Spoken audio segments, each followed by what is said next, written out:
नमस्कार, आप देख रहे हैं उत्तराखंड तक और मैं हूं आपके साथ सरिता तिवारी। जिस तरह से आपने देखा कि मतगणना होने के बाद जो परिणाम यहां पर सामने आए हैं तो बीजेपी 47 सीटों से यहां पर जीती है, जिसके बाद से कहीं ना कहीं बीजेपी में एक तरफ तो खुशी की लहर है, लेकिन दूसरी तरफ हम बात करें पुष्कर सिंह धामी की तो एक करारी हार के बाद कहीं ना कहीं पुष्कर सिंह धामी थोड़े से निराश यहां पर जरूर है।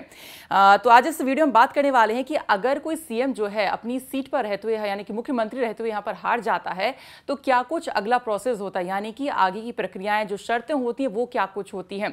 तो जिस तरह से आप देख रहे हैं कि पुष्कर सिंह धामी यहां पर हार चुके हैं तो कई सारे कयास यहां पर लगाए जा रहे हैं कि क्या पुष्कर सिंह धामी यहां पर दोबारा से क्या सीएम बनेंगे, क्या पार्टी दोबारा से उनको मौका देगी या कोई विधायकों में से किसी और विधायक को यहां पर चुना जाएगा। तो तमाम तरह के सवाल भी यहां पर है, लेकिन इस बीच जो एक और सवाल यहां पर उठता है, कई सारे दर्शक भी जानना चाह रहे थे कि किस तरह का प्रोसीजर होता है, क्या कुछ शर्तें होती हैं। तो इसी पर ज्यादा जानकारी देने के लिए आज हमारे साथ मौजूद हैं राजनीतिक विश्लेषक हैं रजत नारायण जी हैं। रजत जी, बहुत बहुत स्वागत है आपका उत्तराखंड तक में। धन्यवाद सरिता जी। रजत जी, मेरा सबसे पहला सवाल जो आपसे यही है कि जब कोई सीएम अपनी सीट से यहाँ पर हार जाता है तो क्या कुछ यहाँ पर प्रोसीजर होता है, क्या दोबारा से वो सीएम बन सकता है? जी बिल्कुल मुमकिन है, वो दोबारा सीएम बन सकते हैं, परंतु जी विधायक दल की बैठक के बाद अगर उनको विधायक दल का पार्टी अगर नेता चुनती है तो जी वो जब राज्यपाल के सामने अपने सरकार बनाने का प्रस्ताव पेश करते हैं और उन्हें विधायक दल का नेता चुन लिया जाता है तो वो सीएम बन सकते हैं। परंतु मतलब संविधान के कह सकते हैं अनुसार सर कि विधायकों का भी जो कह सकते हैं सपोर्ट यहाँ पर चाहिए होगा। बिल्कुल, परंतु भारतीय संविधान के अनुच्छेद 164 के अंतर्गत उनको जी सीएम बनने के शपथ ग्रहण के बाद 6 महीने के अंदर ही अंदर उन्हें विधानसभा का सदस्य चुन के आना पड़ेगा। तो उसके लिए उन्हें कहीं ना कहीं किसी भी सीट से दोबारा बाई इलेक्शन अगर होता है, अगर कोई विधायक अगर अपने सिटिंग विधायक अगर इस्तीफा देता है और उस सीट पे अगर बाई इलेक्शन होता है और अगर वो वहां से जीतते हैं तो वो कंटिन्यू अपना टर्नओवर पूरा कर सकते हैं।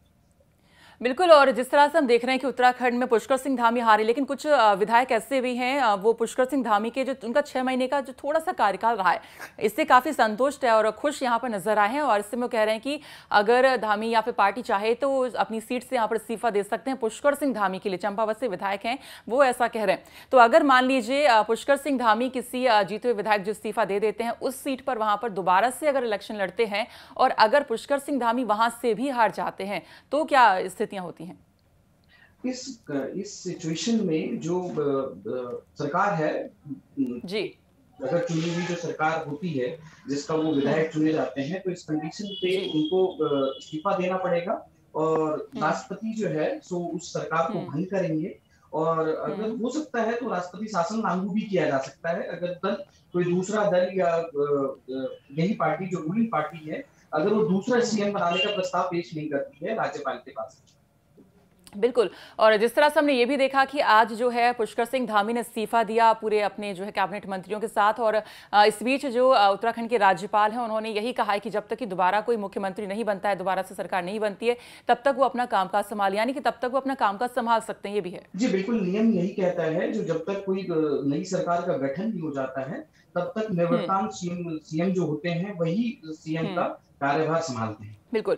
और जिस तरह से हम देख रहे हैं कि कुछ सीएम की रेस में और भी नाम यहां पर चर्चाओं में है, जिस तरह से मंत्री रमेश पोखरियाल निशंक इनका नाम सामने आ रहा है, सांसद अजय भट्ट इनका भी नाम यहां पर सामने आ रहा है, क्योंकि ये दोनों ही सांसद भी हैं। तो ऐसे में क्या आपको लगता है, जिस तरह थोड़ा सा प्रक्रिया बताएं कि क्या कोई सांसद अगर मुख्यमंत्री बनना चाहता है तो क्या प्रोसेस होता है इसका, या बन सकता है क्या? नहीं, देखिए ये चीजें मुमकिन है। अगर वो सांसद हैं तो उनको सबसे पहले अपने सदन से इस्तीफा देना पड़ेगा, उनको फिर बाई इलेक्शन अगर कोई विधानसभा का कोई भी सदस्य वहां से अपनी सीट से इस्तीफा देगा, वहां पर बाई इलेक्शन होगा और अगर वो वहां से जीत के आते हैं तो वो सीएम बन सकते हैं। तो इस सिचुएशन में मुझे नहीं लगता जो भारतीय जनता पार्टी ये चीज होने देगी। अगर उनके पास ये ऑप्शन होगा तो वो पुष्कर सिंह धामी को भी कंटिन्यू कर सकती है। ठीक है। और अगर कोई सांसद हो या मतलब सांसद नहीं है या फिर विधायक ही नहीं है तो क्या कोई और भी यहाँ पर सीएम बन सकता है, यानी कि कोई सांसद विधायक नहीं है तो क्या कोई और जैसे कोई उनका कोई कार्यकर्ता है इस तरह से कोई सीएम बन सकता है क्या? बिल्कुल बन सकता है। उसके लिए भी एक मैंने आपसे पहले भी जिक्र किया था, भारतीय संविधान के अनुच्छेद 164 के अंतर्गत कोई भी व्यक्ति अगर चुने हुए विधायक दल जो है अगर किसी व्यक्ति को अपना नेता मान लेता है तो वो सीएम बन सकता है। मगर शपथ ग्रहण के बाद सीएम बनने के उपरांत 6 महीने के अंदर ही उन्हें विधानसभा या विधान परिषद मतलब किसी वही एक सेम सदस्य, प्रोसेस रजत जी यहाँ पर लागू बिल्कुल होता है, आपका बिल्कुल कहने का मतलब बिल्कुल है। बिल्कुल जी, बिल्कुल। उन्हें किसी न और किसी एक एक सभा का सदस्य बनना पड़ेगा। बिल्कुल, यानी कि कुल मिलाकर के एक विधायक होना जरूरी है, विधानमंडल का सदस्य होना यहाँ पर काफी जरूरी हो जाता है। इसके लिए एक शर्त जो सबसे इंपॉर्टेंट मुझे आपकी बातों से लगी। और आखिरी में एक मैं आपसे यही सवाल पूछना चाहूंगी, अगर कोई सिटिंग विधायक ही मान लीजिए सीएम बनता है तो इसके लिए क्या प्रोसीजर होता है कि मतलब कितने टाइम में विधायक दल की बैठक होती है? तो एक मान लीजिए कल कोई सिलेक्ट कर लेते हैं कि जो सिटिंग एमएलए है वही यहाँ पर अब सीएम बनेगा, तो ये प्रोसेस आगे का कैसे होता है सर? देखिए, रिजल्ट आने के बाद जो सबसे बड़ी स्टेट की जो सबसे बड़ी पार्टी होती है, उनके जी। विधायकों के जितने भी जीते हुए विधायक होते हैं, उनकी एक बैठक होती है और उस बैठक के अंदर विधायक दल का एक नेता चुना जाता है और जो कि ये प्रस्ताव लेके राज्यपाल के पास जाते हैं और सरकार बनाने का दावा करते हैं। तो इस सिचुएशन में जो है सो राज्यपाल जो है सो उनकी स्थिति देखते हैं और स्थिति देखने के बाद अगर वो सबसे बड़ी पार्टी है और 50+1 के साथ अगर वो जीत के आ रही है तो उनके प्रस्ताव को स्वीकार करते हैं और शपथ ग्रहण समारोह का आयोजन किया जाता है और जो विधायक दल का नेता है वो अपने कैबिनेट मिनिस्टर्स के साथ शपथ लेता है। बिल्कुल, क्योंकि दरअसल ये सारे सवाल आपसे इसलिए पूछ रहे हैं, हमारे तमाम दर्शक कल भी लगातार कुछ ऐसे ही सवाल पूछ रहे थे कि आगे कैसे क्या होगा, क्या दोबारा से सीएम वो बनेंगे तो कैसे बनेंगे। तमाम जिज्ञासाएं हमारे तमाम जो दर्शक हैं उनके मन में यहाँ पर आ रही थी, तो इसी को लेकर आज आपसे हम यहाँ पर कनेक्ट हुए, बातचीत यहाँ पर कर रहे हैं। तो थोड़ा सा ये भी दर्शकों को बताइए, जिस तरह से आपने कहा विधायक दल का एक नेता यहाँ पर चुना जाता है, तो विधायक दल का जो नेता होता है वो कौन चुनता है? क्या वो तमाम विधायक हैं वो चुनते हैं? नियम के मुताबिक जो चुने हुए विधायक होते हैं वही अपना विधायक दल का नेता चुनते हैं, परंतु जो बड़ी पार्टियां हैं जैसे भारतीय जनता पार्टी हो गई या कांग्रेस हो गई, इनके हाईकमान होते हैं, उनकी तरफ से एक पर्यवेक्षक नियुक्त किया जाता है। वो पर्यवेक्षक जो है वो विधायकों की एक बैठक करते हैं, या आप ये कह सकती हैं जो भी हाईकमान का अपना एक नेता होता है वो पर्यवेक्षक उस नेता का प्रस्ताव रखते हैं और विधायक उसका समर्थन करते हैं। तो ऐसे में वो अपने विधायक दल का नेता चुनते हैं। बिल्कुल, तो यानी कि तमाम जो जीते विधायक हैं उनका समर्थन होना बहुत ही जरूरी है।